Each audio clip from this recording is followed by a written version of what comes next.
Yo, what it do, baby? No, just kidding. In all seriousness, the reason you're probably clicking on this video is because you're thinking of selling your place and buying a new place. But, you know, as the market is absolutely crashing right now, as the media says it is, in reality, all it's doing right now is kind of shifting. You know the saying, everything that goes up must come down at one point. And as our market peaked back in, I would say, March, April-ish of 2022, I would believe we have somewhat, in a sense, peaked, right? When prices were the highest, demand was the highest, there was no inventory. We have now began to shift. Our inventory here in Palm Beach County is up 60%. Prices are still up 10% a year to date. But we have a lot more inventory. So what does that mean? It means that there's less buyers out there and a lot more sellers. And the reason why there's most likely less buyers is because rates. Rates are in high sevens right now. So it's a little difficult for those who were planning on buying back in 2020, 2021, 2022 even, when rates were 3-4%. Now they're saying, hey, they're almost double what I was looking at. No way am I gonna buy a property. Well, where I'm going with this is, as the market is shifting now, we have a lot more inventory, right? As there's more inventory, there's less demand. Simple economics. When there's less demand, there is less interest in properties, and the people that need to sell, whether they're in financial situations, whether they need to get rid of it due to job relocation, whatever the case may be, right? They need to sell. And I would say the market has shifted from a seller's market to now a buyer's market. Meaning, you want to sell, right? You still want to get top dollar for your home, but you want to buy a house as cheap as possible because rates are so high, right? So what's going to happen, I believe, is things are going to start picking up again as rates start to go down. And Fannie Mae, Freddie Mac, they mentioned that they were going to drop rates end of next year or mid to end next year. And if that were the case, we would be back in somewhat of a feeding frenzy, in a sense, or a lot more demand and I would say a little less supply. So where am I going with this? Where I'm going with this is, if you're thinking of selling, but you don't want to sell because you still want to get top dollar for your home, well, what I would say is put your home on the market now. As holidays are coming, you are going to see more, I would say less inventory. People are taking their homes off the market. They want to stay there.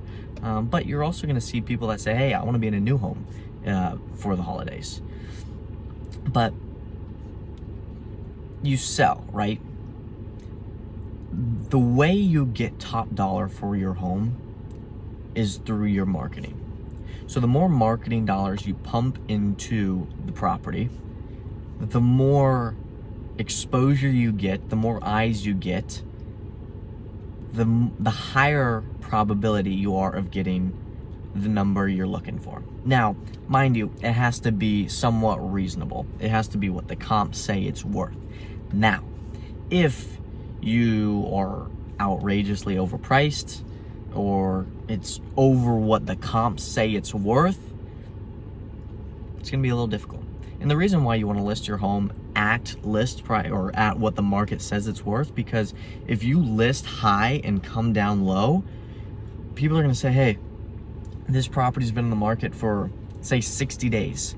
Yes, it's listed at what the market says it's worth, but there's clearly something wrong with it now.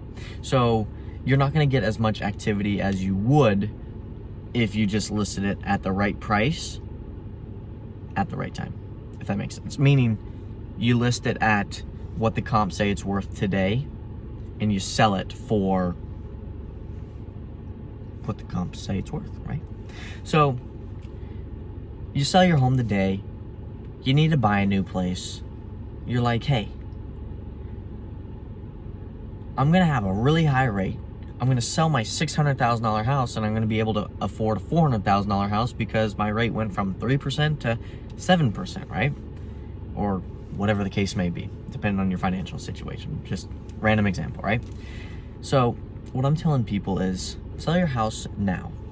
Buy that home that is cheaper in a sense, because you're going to be able to negotiate more. So say, for example, the home is listed at $600,000, for example.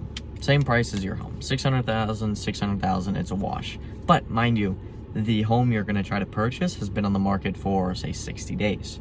That 60 days, you're going to have a chance to negotiate your contract more effectively. That's where us realtors come in, negotiating contracts. And that's what we're really good at. That's why we're here to help you. So if you can negotiate your contracts for, say, $50,000 less, or even if you could get $100,000 less, that's fantastic. Who wouldn't want $100,000 off, right? But anyways, you get $100,000 off. If you get $100,000 off that $600,000 home at $500,000, even though you have a 7% rate, you're probably gonna be in the realm of the same monthly payment as that $600,000 home that you paid for when it was only listed at $500,000. So you overpaid by $100,000, right? So if you overpaid $100,000 for that property you're living in now with that 2% rate, imagine if you buy the new home at $500,000, $100,000 less with a 7% rate, and when rates go down next year, hopefully, you refinance and get that 4% rate again. Then you're saying, hey, well, why don't I just wait to sell my home till next year when rates are low and people are starting to overpay again? Yeah, you can do that. But the people that are going to overpay, you're going to have to buy a new house, right? So you're going to overpay as well. And you're going to be in the same predicament as you were before. Think about that. I'll leave you with that. Comment below what you think. Hit that subscribe button. And like the video. And if you're thinking about buying or selling, give me a call. My information is down below. Ciao.